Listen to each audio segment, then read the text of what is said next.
Alright, this video is just to simply show you how Apple Classroom works. So when you go into that Google Sheet and you enter your course numbers, it's actually going to upload everything into Apple Classroom, so you don't need to do anything to set it up. Apple Classroom is this link that's on my bottom toolbar, the orange one, and when I click on that, it will actually open to a screen that looks like this. And it will have all of your classes imported. So I had all 3 advisories that I could possibly have imported, and then I had my 2 study halls and all 5 of my science classes. So if I currently go into my advisory, it will open up a screen that looks like this. And right now I can see all of the students that are in here, and I'm able to see what apps that they are currently on. So right now that's how it appears. Now I can actually view their screens. So when I click the screens button in this top area, I can now see what they're actually working on. So I can have this open, I can put this on the TV, and I'm able to view and see what they are doing. So this is just a nice feature. And then if you look up here where the red toolbar goes across my iPad, when I'm viewing their screens, it actually turns blue on theirs. So they're aware that I am watching. Some things to keep note. If it says display off, like Jade's down here, that just simply means her iPad's closed. So that's what that appears.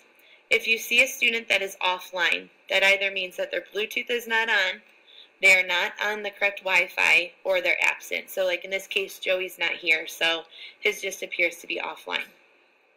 So I'm able just to click this up, or I'm able to lock them into things. So for example, if I see that Aaron is not on what he's supposed to be on, I just open this, and I have some options. I can actually view his screen, so I can see what he's doing, or I can lock him in something. So when if I click lock, it just locks his iPad. It doesn't lock him into a specific app. It's just basically kind of like, I do this as a heads up, you're not doing what you're supposed to be doing. So if I click lock, a notification will come up on his iPad that says his iPad's locked and he can't do anything further. So usually at that point I just make eye contact with them, and they are aware that they're not doing what they're supposed to be doing. Once we're all good, I can unlock it again.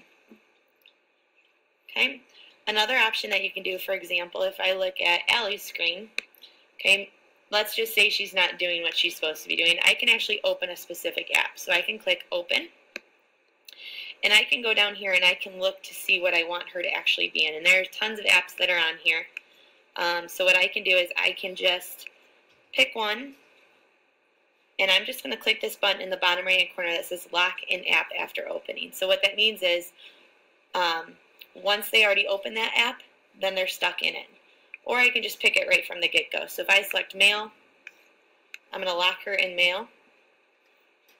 And if we go back to view her screen right now, eventually this is going to open into the mail.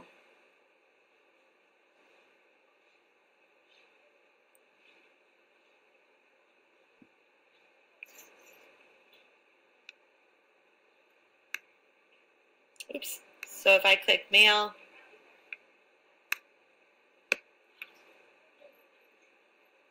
there we go. It's now taking her iPad and it just opened the mail. Okay, so it locked her in that, even though she may not want to have been in that. So that's how that works. And I'm just going to simply unlock her and get it out of it. To be honest, I don't use that feature a ton. I will use it with the students that maybe you know are habitual users of other things as far as games or apps. But the most part, I just use this screen, and I just have it open, and I'm able to watch what they are doing. It's just a nice feature to prop up next to you when you're during tests or when they're working. I like to display it right onto my TV or my smartboard. That way they know that at any point I can just simply turn and see it. It's very nice in advisory and study hall to make sure they're doing what they're supposed to be doing. If you have any questions, please don't hesitate to ask. The nice part is when they leave the classroom, it all automatically just turns off, so you don't have to remember to unlock them or turn it off. As soon as they leave your classroom, it automatically all disconnects. So that's basically how it works. When you're all done, you just click End Class.